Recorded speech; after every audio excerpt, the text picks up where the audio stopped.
How pleasant it can be, alone in a first-class railway carriage, on the first day of a holiday that is to be fairly long, to dawdle through a bit of English country that is unfamiliar, stopping at every station. You have a map open on your knee, and you can pick out the village that lie to the right and the left by their church towers. You marvel at the complete stillness that attends your stoppage at the stations, broken only by a footstep crunching the gravel. Yet perhaps that is best experienced after sundown. The traveller I have in mind was making his leisurely progress on a sunny afternoon in the latter half of June. He was in the depths of the country, and I need not particularise further, except to say that if you had a map of England and divided it into 4, he would be found in the southwesterly quarter. He was a man of academic pursuits, and the term had just finished. He was on his way to meet a friend. The two of them had met on an official inquiry in town and found that they had many tastes and habits in common. They liked each other, and the result was an invitation from Squire Richards to Mr. Fanshawe, which was just taking effect. The journey ended about 5 o'clock. Fanshawe was told by a cheerful country porter that the car from the hall had been to the station and left a message that something needed to be fetched from about half a mile further away, and would the gentleman please to wait a few minutes till it came back. "But I see, as you've got your bystyle, and you'd find it pleasanter to ride up to the house all yourself. Straight up the road here and then turn to the left. It ain't above 2 miles, and I'll see as your things is put into the car for you. You'll excuse me mentioning it, only I thought it was a nice evening for a ride." "Oh, yes, sir, very seasonable weather for haymakers.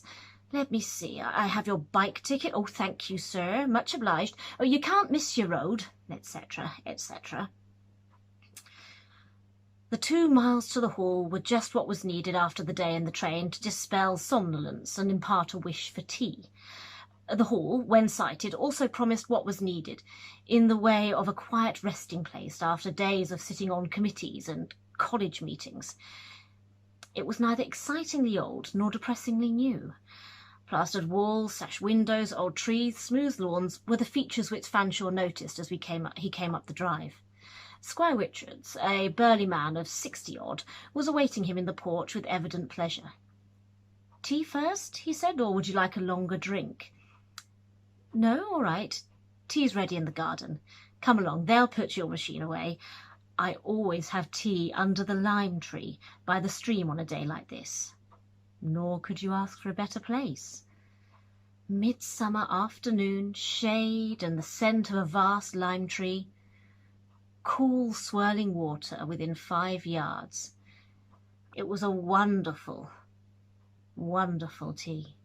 And it was a long time before either of them suggested a move, but eventually Squire Richards sat up, knocked out his pipe and said, "Look, it's cool enough now to think of a stroll if you're inclined.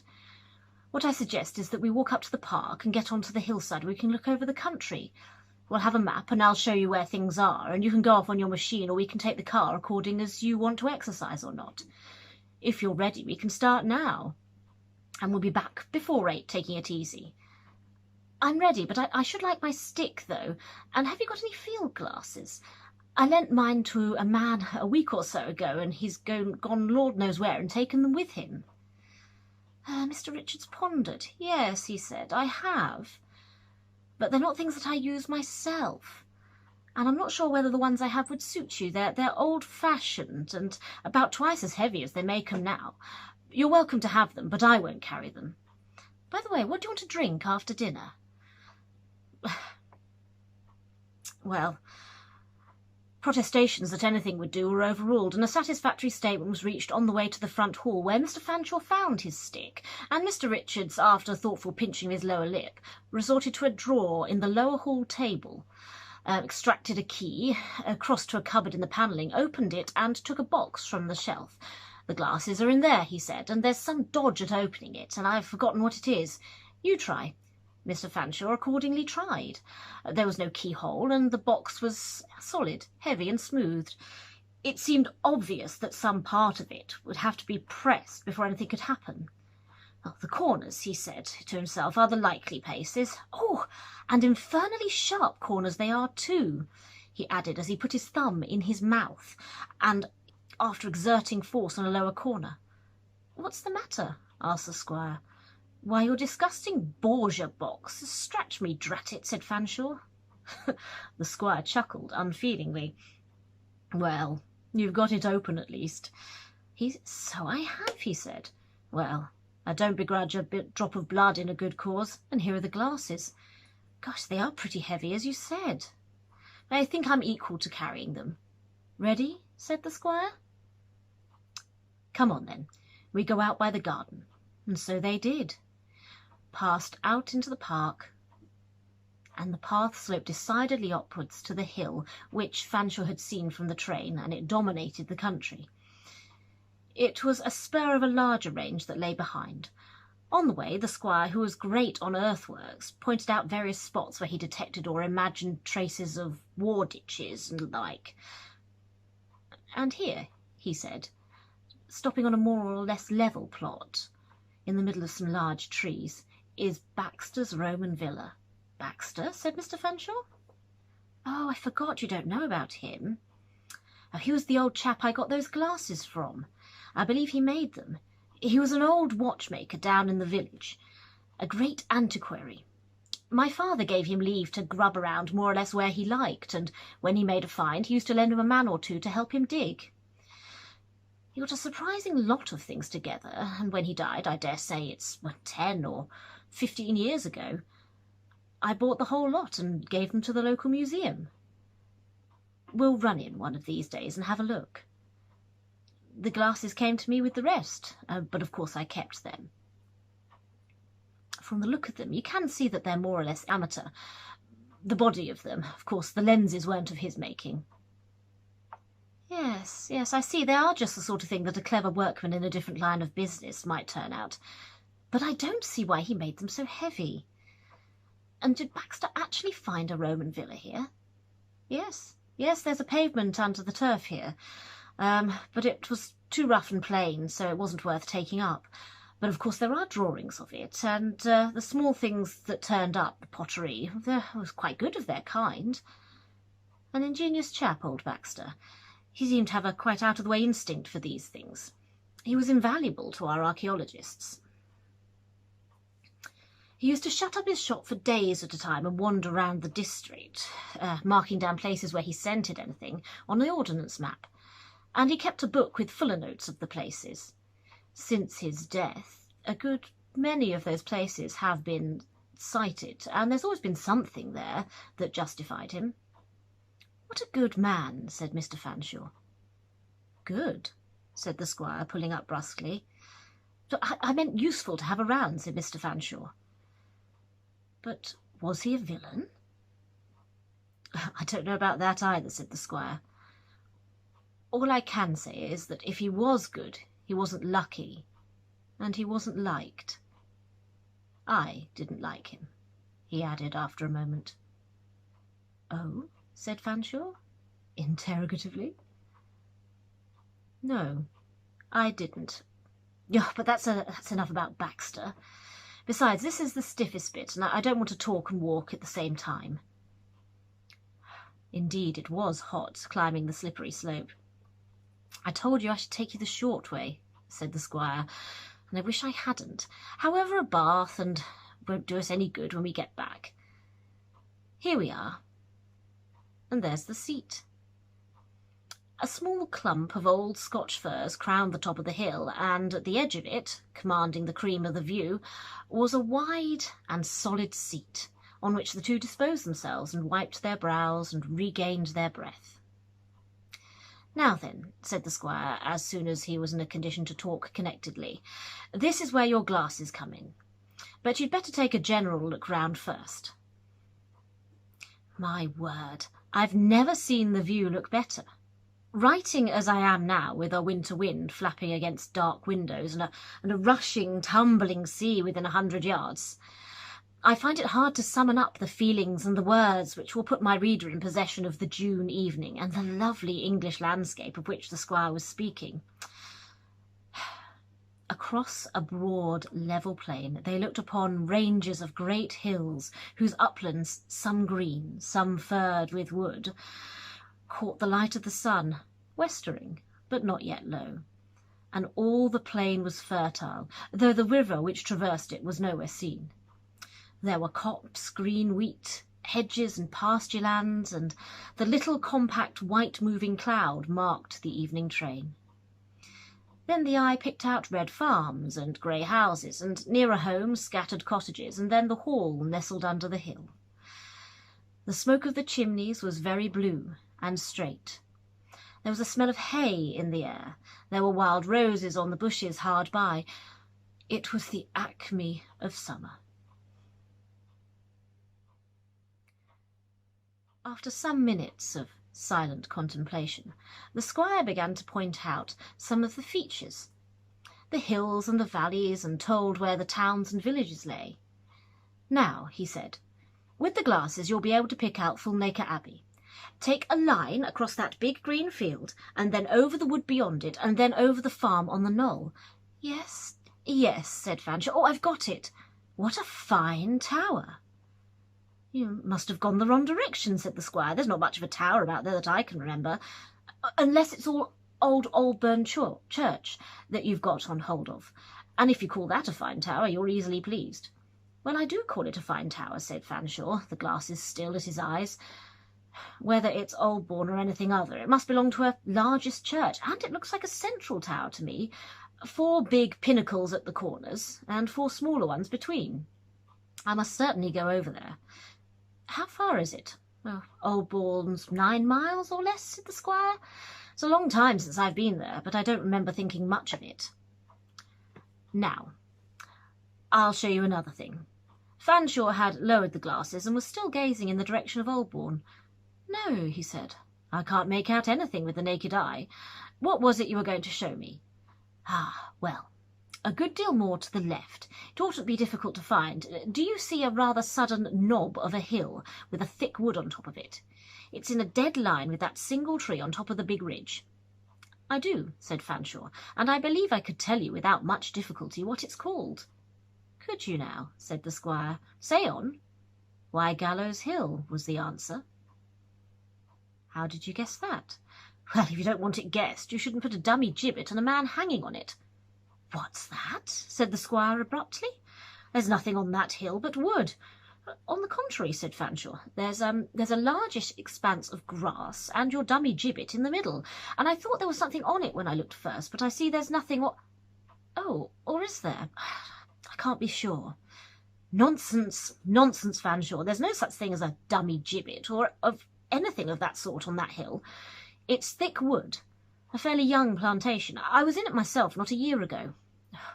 Hand me the glasses, though I don't suppose I can see anything." And after a pause, "No, I thought not. They won't show a thing." Meanwhile, Fanshawe was scanning the hill. It might only be 2 or 3 miles away. "Well, it's very odd," he said. "It does look exactly like a wood without the glass." And he took the glasses again. "That is one of the oddest effects. The gibbet is perfectly plain, and the grass field, and there even seem to be people on it, and carts, or a cart with men in it, and yet when I take the glass away, there's nothing. It must be something in the way this afternoon light falls. I shall have to come up earlier in the day when the sun's full on it." "Did you say you saw people in a cart on that hill?" said the squire incredulously. "Well, what should they be doing there at this time of day? And even if the trees have been felled— Oh, do talk sense, fellow." "Well, I certainly saw them, and yes, I should say there were just a few, clearing off now, and by Jove, it does look like something hanging on the gibbet. Oh, but these glasses are so beastly heavy I can't hold them steady for long. Anyhow, you can take it from me, there's no wood. And if you'll show me the road on the map, I'll go there tomorrow." The squire remained brooding for some little time. At last he rose, and he said, "Well, I suppose that will be the best way to settle it, and now we'd better be getting back. Bath and dinner is my idea." And on the way back he was not very communicative. They returned through the garden and went into the front hall to leave the sticks, etc., in their due place, and here they found the aged butler Patten, evidently in a state of some anxiety. "Beg pardon, Master Henry," he began at once, "but someone's been up to mischief here, I'm afraid." and he pointed to the open box which had contained the glasses. "Oh, nothing worse than that, Pattern," said the squire. "Mayn't I take out my own glasses and lend them to a friend? Bought them with my own money, you recollect, at old Baxter's sale, eh?" Pattern bowed, unconvinced. "Oh, very well, Master Henry, as long as you know who it was. Only I thought proper to name it, for I didn't think that box had been off its shelf since you first put it there, and, well, if you'll excuse me, after what happened," and the voice was lowered so that Fanshawe could not hear the rest of it. The squire replied with a few words and a rather gruff laugh, and he called on Fanshawe to come and be shown his room. I do not think that anything else happened which bears to my story, except perhaps the sensation which invaded Fanshawe in the small hours that something had been let out, which ought not to have been let out. It came into his dreams. He was walking in a garden which he seemed half to know, and he stopped in front of a rockery made of some wrought stones, pieces of window tracery from a church, and even bits of figures. One of these moved his curiosity. It seemed to be a sculptured capital with scenes carved on it. He felt it must pull it out, and worked away, and with an ease that surprised him, moved the stones that obscured it aside and pulled out the block. As he did so, a tin label fell down by his feet with a little clatter. He picked it up and looked at it. It read, "On no account move this stone. Yours sincerely, J. Pattern."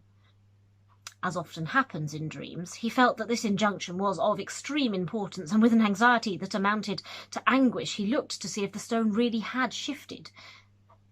Indeed it had. In fact, he could no longer see it anywhere. The removal had disclosed the mouth of a burrow, and he bent down to look into it. Something stirred in the blackness, and then, to his intense horror, a hand emerged, a clean right hand in neat cuff and coat sleeve, just in the attitude of a hand that means to shake yours, and he started to wonder whether it would not be rude to let it alone, but as he looked at it, it began to grow hairy and dirty and thin, and also to change its pose and stretch out as if to take hold of his leg. Well, at that thought, he dropped all thought of politeness and decided to run. He screamed and he woke himself up. This was the dream he remembered, but it seemed to him, as again it often does, that there had been others of the same import before, but not so insistent. He lay awake for some little time, fixing the details of the last dream in his mind, and wondering in particular what the figures had been which he had seen, or he had half seen, on the carved capital. Something quite incongruous, he felt sure, but that was the most he could recall.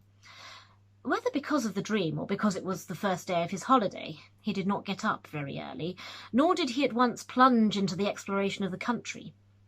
He spent a morning, half lazy, half instructive, in looking over volumes of the County Archaeological Society's transactions, in which were many contributions from Mr. Baxter on finds of flint implements, Roman sites, ruins of monastic establishments, in fact, most departments of archaeology.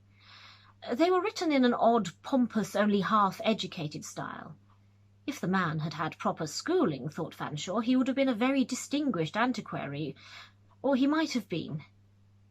He thus qualified his opinion a little later, but for a certain love of opposition and controversy, and yes, a patronising tone as one possessing a superior amount of knowledge, and it left an unpleasant taste. He might have been a very respectable artist. There was an imaginary restoration and elevation of a priory church, which was very well conceived.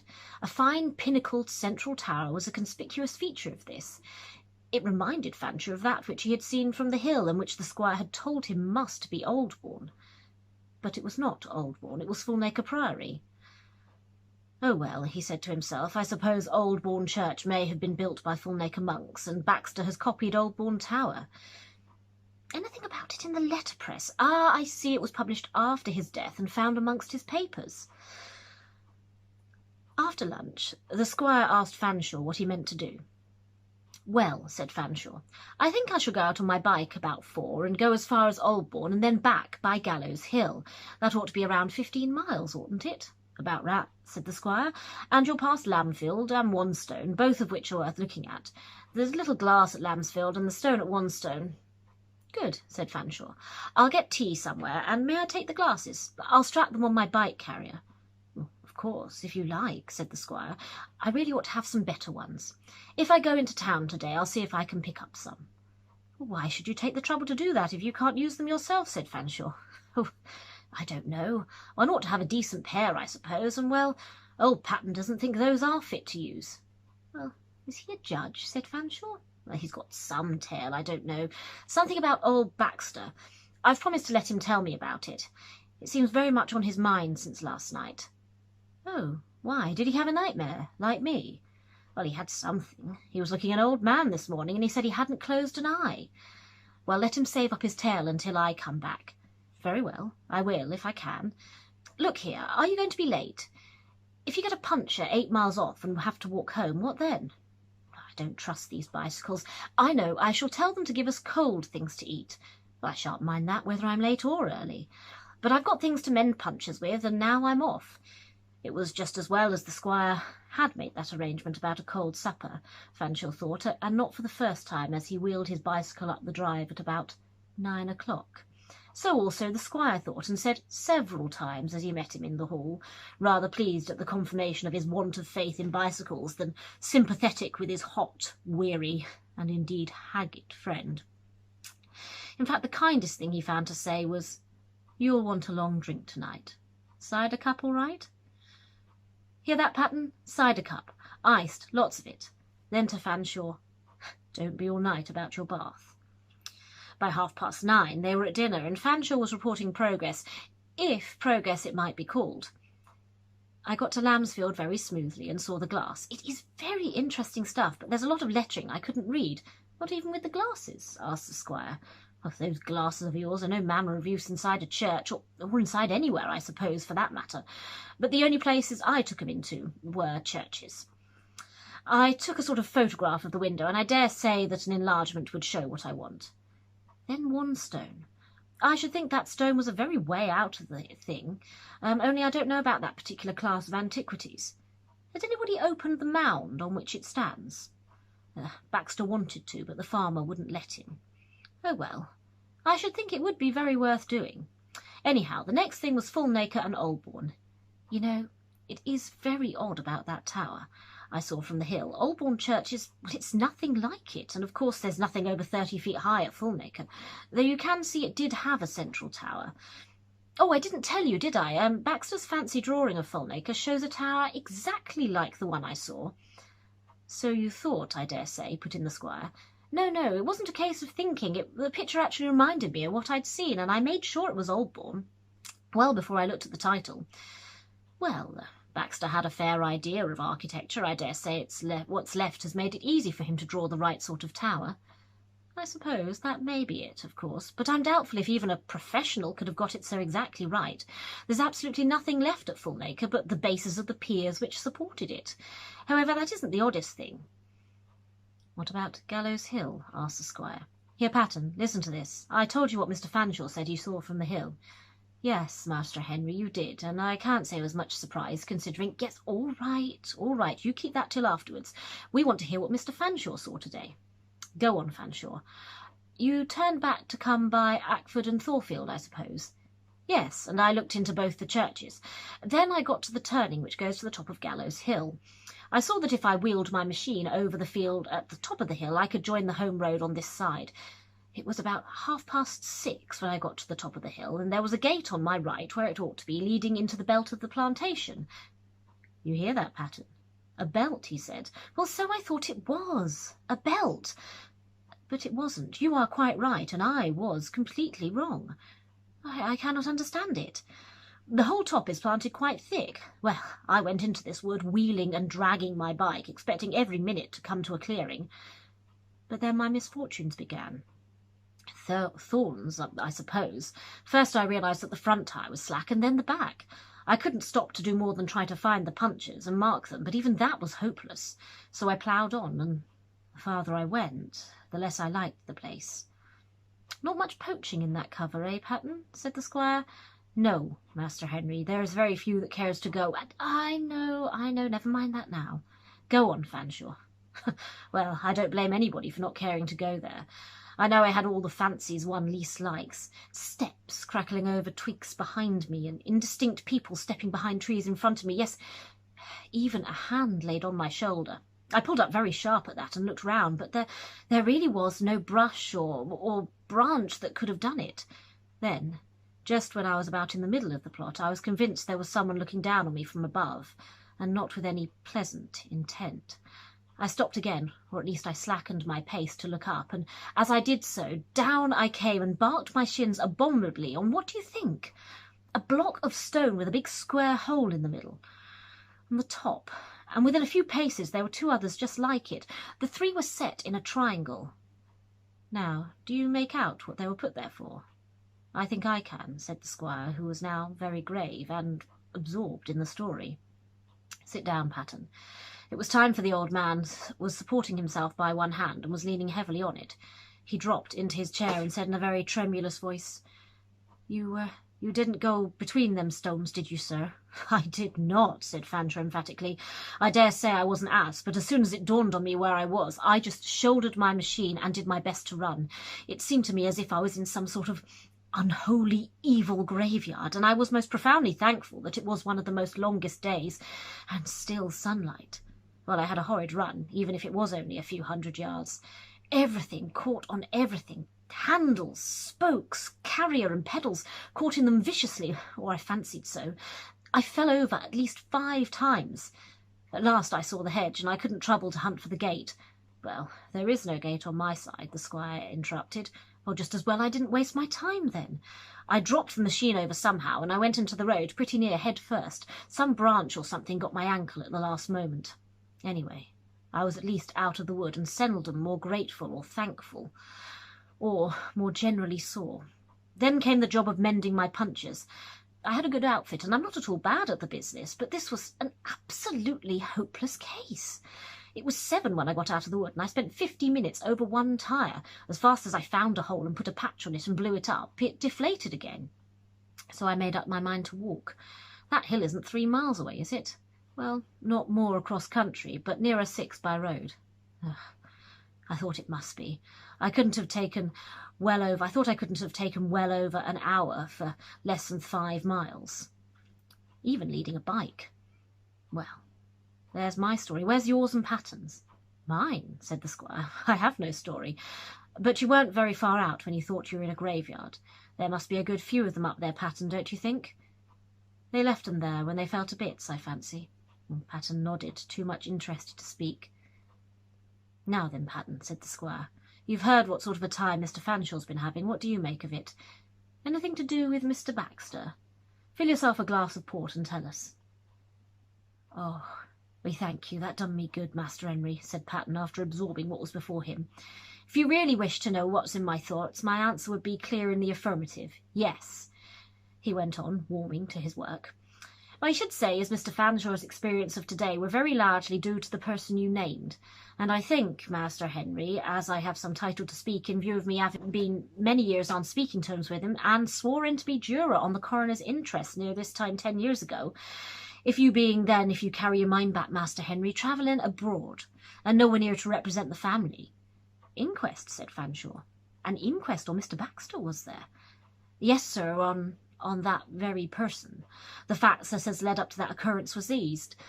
The deceased was, as you may have gathered, a very peculiar individual in his habits, at least in my ideas, but all must speak as they find. He lived very much to himself, without neither chick nor child, as the saying is, and how he passed away his time was very few could offer a guess at. He lived unknown, and few could know when Baxter ceased to be. But when I say how he passed away his time, to be sure we know how intent he was in rummaging round the countryside and ransacking all the history of the neighbourhood. And the number of things he'd managed to collect together, well, it was spoke of for miles round as Baxter's Museum. And many a time when he might be in the mood and I might have an hour or so to spare, he showed me his pieces of pots and whatnot, going back to his account to the times of the ancient Romans. However, you know more about that than I do, Master Henry.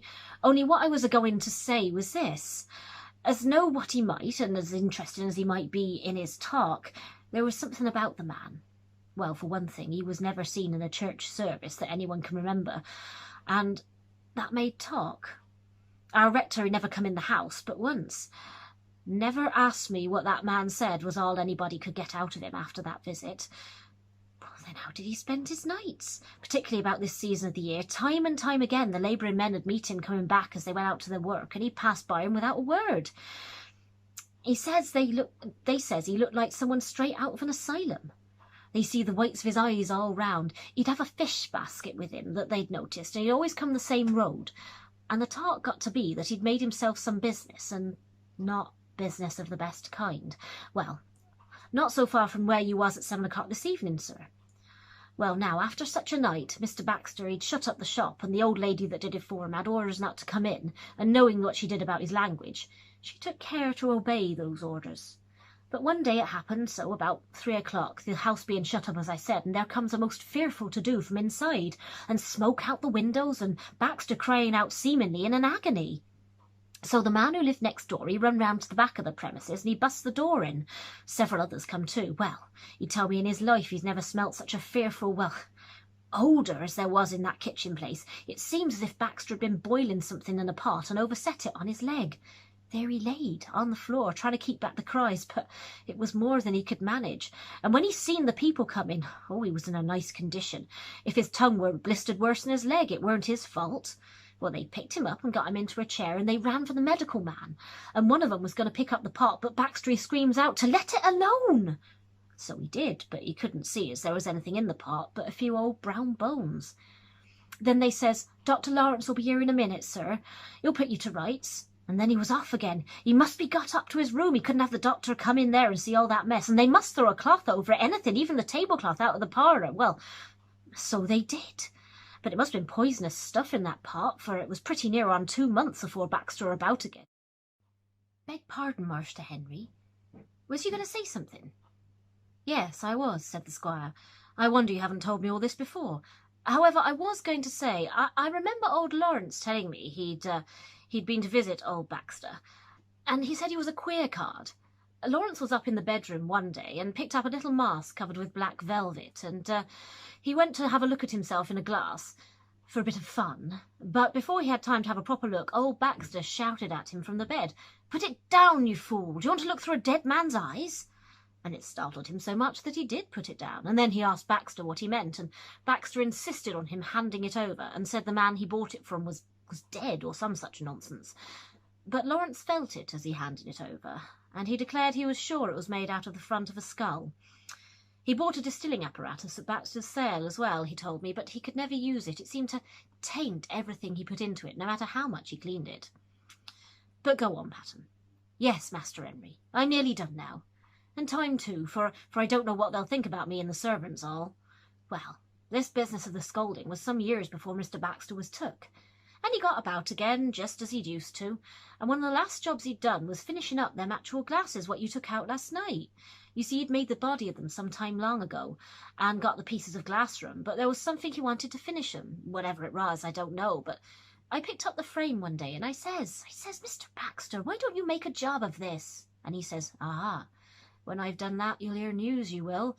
There's going to be no such pair of glasses as mine when they're filled and sealed. And there he stopped, and I says, Why, Mr. Baxter, you talk like they're fine bottles of wine, filled and sealed. Why, where's the necessity for that? Did I say filled and sealed, he says. Oh, well, I was suiting my conversation to the company. Well, then, come round this time of year, and one fine evening I was passing his shop on my way home, and he was standing on the step very pleased with himself, and he says, All right and tight now, my best bit of work's finished, and I'll be out with them tomorrow. What? Finish them glasses, I say. Might I have a look at them? No, he says, I've put 'em to bed for tonight, and when I do show you 'em, you'll have to pay for the peeping. So I tell you. And that, gentlemen, were the last words I heard that man say. That were 17th of June, and just after a week there was a funny thing happened, and it was due to that as we brought in unsound mind at the inquest, for barring that, as no one knew Baxter in business could anyways have laid that against him. But George Williams, as lived in the next house, as he does now, was woke up to that same night with a stumbling and a tumbling about in Mr. Baxter's premises. And he got out of bed and went to the front window on the street to see if there was any rough customers about, and it being a very light night, he could make sure as there was not. Then he stood and listened, and he heard Mr. Baxter coming down his front step one after another, very slow, and he got the idea it was like someone being pushed or pulled and holding on to everything he could. And the next thing he hear is the street door come open, and out come Mr. Baxter into the street. He was in his day clothes and all, with his hands straight down by his sides, and he was talking to himself and shaking his head. He was shaking it from one side to another and walking in that peculiar way that it appeared as if he was going against his own will.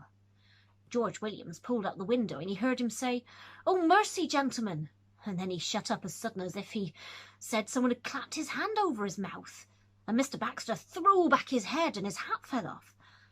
And Williams, seeing his face looking so pitiful as he couldn't keep from calling out to him, he said, Why, Mr. Baxter, ain't you well?" And he was going to offer to fetch her Dr. Lawrence for him, only he heard the answer, "'Tis best you mind your own business, put your head in." But whether it were Mr. Baxter, he said it so hoarse and faint, he never could be sure. Still, there weren't no one but him in the street, and yet Williams was upset by the way he spoke, so he shrank back from the window and went and sat on the bed. And he heard Mr. Baxter's step go up the road, and after a minute or more he couldn't help but look out, and he would see him going along in the same curious way as before. And one thing he recollected was that Mr. Baxter never stopped to pick up his hat when it fell off, and yet there it was, on his head. Well, Master Henry, that was the last anyone ever saw of Mr. Baxter, leastways for a week or more. There was a lot of people said he was called off on business, or that he made off because he got into some scrape or other, but he was well known for miles around, and none of the railway people nor the public house people had seen him.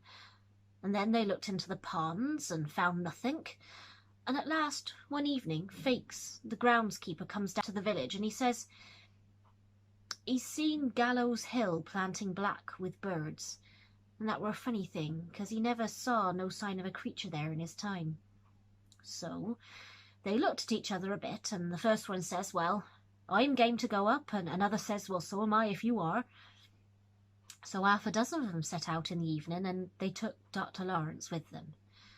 And you know, Master Henry, there he was, between them 3 stones, with his neck broke. Useless to imagine the talk which set the story going. It is not remembered, but before Patten left them, he said to Fanshawe, "Excuse me, sir, but did I understand that you took out those glasses today? I thought you did. Might I ask, did you make use of them at all?" "Well, yes, I did, only to look at something in a church." "Oh, indeed. You took them into a church, did you, sir?" "Well, yes, I did. It was Lambsfield Church, by the way. I left them strapped to my bicycle, I'm afraid, in the stable yard." "Oh, no matter for that, sir. I can bring 'em in first thing tomorrow, and perhaps you'll be so good as to look at 'em then." Accordingly, before breakfast, after a tranquil and well-earned sleep, Fanshawe took the glasses into the garden and directed them at a distant hill. He lowered them instantly, and looked at the top and bottom, worked the screws, tried them again, and yet again, shrugged his shoulders and replaced them on the hall table. "Patten," he said, "they are absolutely useless. I can't see a thing. It's as if someone had stuck a black wafer over the lens." "Spoilt my glasses, have you?" said the squire. "Thank you, the only ones I've got." "Well, you try them for yourself," said Fanshawe.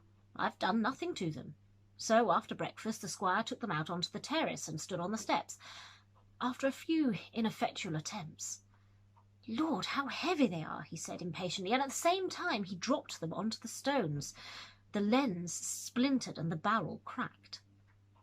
A little pool of liquid formed on the stone slab. It was inky, black, and the odour that rose from it is not to be described. "Filled and sealed, eh?" said the squire. "If I could bring myself to touch it, I dare say we should find the seal. So that's what became of his boiling and distilling, eh? The old ghoul. What in the world do you mean?" "Don't you see, my good man? Remember what he said to the doctor about looking through dead men's eyes? Well, this was another name of it. But it seems they didn't like having their bones boiled, I take it."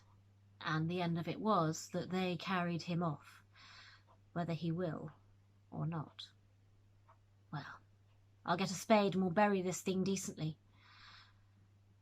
As they smoothed over the turf, the squire, handing the spade to Patton, who had been a reverential spectator, remarked to Fanshawe, "It's almost a pity you took that thing into the church. You might have seen more than you did. Baxter had them for a week, I make out, but I don't see that he did much in that time." "I'm not sure," said Fanshawe. "There is that picture of Fulnaker Priory Church."